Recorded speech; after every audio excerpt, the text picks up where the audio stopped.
और पंकज सिंह से बात कर रही है हमारी सहयोगी अजातिका इस वक्त। और पार्टी जो हमारी माँ समान है, उन्होंने मौका दिया, निगम में ही मौका दिया 10 साल के लिए और फिर विधानसभा में मौका दिया, तो सेवा करने की इच्छा है। और अब सरकार आई है तो दिल्ली को सुधारने की संकल्पित हम, क्योंकि हम प्रधानमंत्री नरेंद्र मोदी जी के सिपाही हैं, संकल्पित होकर काम करेंगे और दिल्ली के बारे में दिल्ली के विकास के लिए सोचेंगे।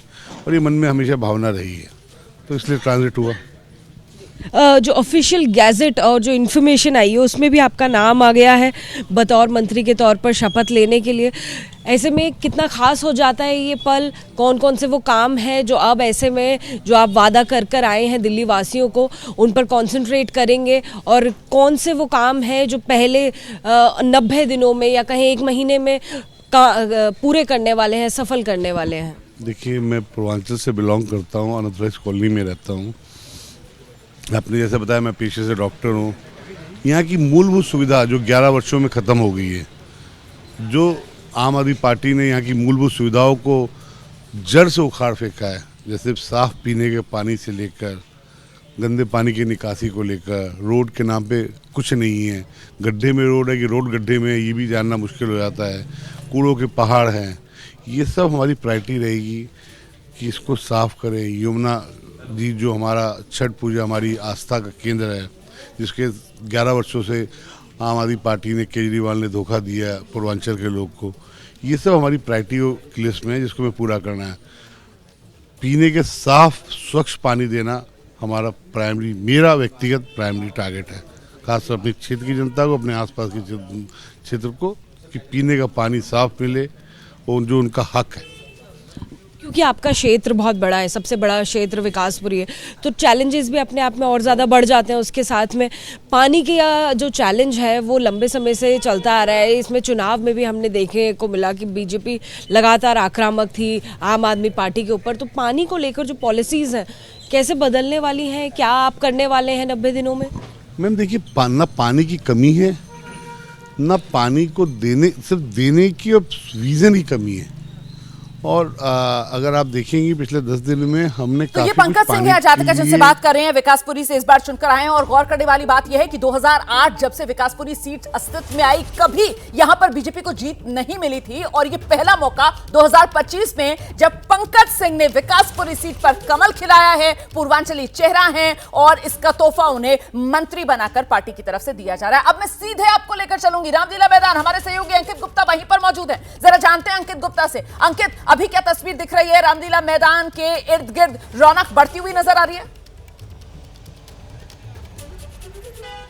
बिल्कुल, जैसे जैसे वक्त गुजर रहा है, 12 साढ़े 12 बजे का वक्त आ रहा है, यहाँ पर हलचल बढ़ रही है। और फिलहाल अभी यहाँ पर जो सिक्योरिटी पर्सन है वो मुस्तैद होते हुए नजर आ रहा है। उसकी वजह यह है कि अब जो वीवीआईपी गेट है वहाँ से एंट्री को लेकर के जो स्कैनर है वो एक्टिव हो गया है और पुलिस के जो आला अधिकारी हैं वो यहाँ पर पहुँच चुके हैं। अजीत चाको के साथ में हम थोड़ा सा आगे बढ़ते हैं। यहाँ पर ढोल नगाड़े की भी आवाज़ शुरू हो गई है। कुछ देर पहले तक शांति थी, लेकिन अब यहाँ पर ढोल नगाड़े भी पहुँच चुके हैं। धीरे धीरे जैसे वक्त आगे बढ़ेगा, इस तरीके से आपको यहाँ पर कार्यकर्ता भी नजर आएंगे और उसके साथ ही में ढोल नगाड़े भी इसी तरीके से बढ़ते जाएंगे। और फिलहाल अजी, अगर हम ये दिखा सके, बीजेपी के जो केंद्रीय नेतृत्व की तस्वीरें पूरे रोड पर हैं और अब हम पहुंच चुके हैं वहां पर जहां पर ये ढोल नगाड़े लेकर के पहुंच चुके हैं और कार्यकर्ता भी और जश्न की पूरी तैयारी। तो कुछ इस तरीके की तस्वीरें इस वक्त रामलीला मैदान के बाहर। हालांकि जहां से वीवीआईपी लोगों की एंट्री होगी, प्रधानमंत्री समेत जो तमाम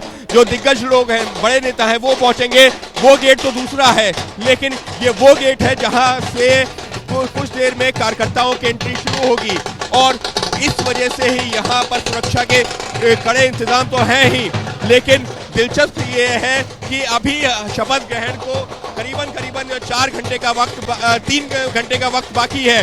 लेकिन कार्यकर्ताओं को 11 बजे आने को कहा गया था, पर कार्यकर्ताओं का ये जोश है कि सुबह से ही 8 बजे से ही पहुंच चुके हैं और झूम रहे हैं, नाच रहे हैं, क्योंकि उनको मौका मिला है ये 26 साल बाद, जब दिल्ली में बन रही है बीजेपी की सरकार। आप लोग तो घूम रहे हो, नाच रहे हो। अभी वैसे तो 11 बजे का वक्त दिया गया था, आपको अभी आ गए। हम सुबह 6 बजे से यहाँ पहुँचे पड़े। आज हमारी बहन जो मातृशक्ति रेखा गुप्ता जी का स्वागत आज उसी के खुशी के माहौल में हमने ढोल नगाड़ों के साथ स्वागत उनका रखा ढोल नगाड़े से 11 बजे बोला गया था, 11 बजे से आप लोग आ सकते हैं। आप तो सुबह से ही आ गए हो, कितने बजे? हम यहाँ तो हम 6 बजे से आए जी, गोकलपुरी से आया हूँ मैं। आज बहुत खुश हूँ बीजेपी की सरकार। ये है वो बीजेपी के कार्यकर्ता जो ड्रम यहाँ पर ढोल आए हुए हैं, ड्रम्स आए हुए हैं। बिल्कुल, और इनमें से कुछ अंकित गुप्ता, इनमें से कुछ तो ऐसी पीढ़ी के हैं जिन्होंने कभी अपने होश में दिल्ली के अंदर बीजेपी का राज देखा ही नहीं होगा, क्योंकि 26 साल का सत्ता का सूखा बीजेपी का, और वो इंतजार खत्म हो रहा है। जितनी बड़ी जीत उतनी ही भव्य तैयारियां आज इस शपथ ग्रहण को लेकर। और देखिए किस तरीके से मातृशक्ति को बीजेपी की तरफ से नमन किया गया है दिल्ली में एक महिला को मुख्यमंत्री पद के लिए चुनकर। और मैं सीधे आपको लेकर चलूंगी, हमारे साथ बलराम पांडे भी मौजूद हैं। बलराम, जिस बात का हम जिक्र कर रहे हैं वो कार्यकर्ता, उनका उत्साह, और उस उत्साह में और उमंग भरने के लिए वो ढोल नगाड़े जो हैं अभी से बजने शुरू हो गए हैं। लेकिन मेरा सवाल आपसे यह है कि रेखा गुप्ता और रेखा गुप्ता के नाम पर जो मोहर लगी है, साफ तौर पर इस पर वो वफादारी वाला फैक्टर, वो महिला एंगल जिसको लेकर हमने आंकड़ा दर्शकों को बताया किस तरीके से 2020 के मुकाबले इस बार 8 पॉइंट परसेंटेज का महिला वोटर का बीजेपी की तरफ रुझान बढ़ना और वो पहुंच जाना 43% पर, और साथ ही साथ रेखा गुप्ता का वैश्य समुदाय से आना, वो वैश्य समुदाय जिसने एक वोटर के तौर पर दिल्ली में 66% एक मुश्त बीजेपी पर भरोसा जताया। बलराम,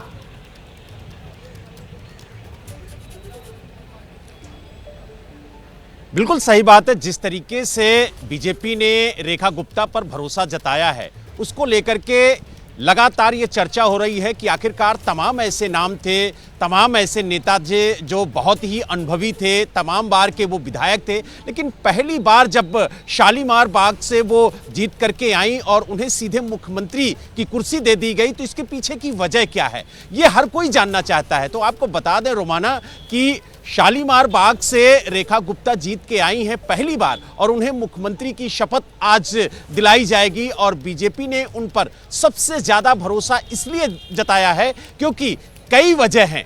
एक तो वो महिला हैं, और आपने देखा होगा कि 20 राज्यों में बीजेपी की सरकार है, लेकिन वहां पर कोई महिला मुख्यमंत्री नहीं है। और 21वां जो राज्य है वो दिल्ली है, जहां पर पहली बार बीजेपी की तरफ से कोई महिला मुख्यमंत्री बनने जा रही है। दूसरी सबसे बड़ी वजह है कि जिस तरीके से आम आदमी पार्टी के मुखिया अरविंद केजरीवाल बार बार ये कहते रहे हैं कि हम बनिया के बेटे हैं, हमें काम करना आता है, हमें पैसा कहां से लाना है ये हिसाब करना आता है, तो कहीं ना कहीं जो बनिया समाज था वो आम आदमी पार्टी की तरफ शिफ्ट हो गया था। उसे वापस लाने के लिए भारतीय जनता पार्टी ने ये एक बड़ा दांव खेला है रेखा गुप्ता को लेकर के। और तीसरा जो सबसे बड़ा वजह रही है वो ये रही है कि आरएसएस से लगातार जुड़ी रही है रेखा गुप्ता, और कहीं ना कहीं इसका लाभ रेखा गुप्ता को मिला है। और यही वजह है कि तमाम ऐसे कहा जाए समीकरण रहे जो सटीक बैठे हैं रेखा गुप्ता पर, और यही वजह है कि उन्हें मुख्यमंत्री चयनित किया गया है और अब वो मुख्यमंत्री पद की शपथ लेंगी। लेकिन जिस तरीके से एबीपी न्यूज ने अपने दर्शकों को दिखाया था कि जो 6 मंत्री होंगे वो कौन होंगे, और आज वो भी शपथ लेंगे। हालांकि हम इस वक्त बीवीआईपी गेट पे मौजूद हैं और आपको तस्वीरों के माध्यम से तस्वीरें मैं कहूंगी आपसे कि आप दर्शकों को दिखाइएगा आगे विस्तार से। दुनिया बदल रही है और ये ला रही है भारत के लिए इन्फिनिट अवसर, जिसे हम कहते हैं मिनट इन्फिनिट। आइए आइडियाज ऑफ इंडिया के मंच पर समझे इसी मिनट इन्फिनिट को 21 और 22 फरवरी abplive.com पर।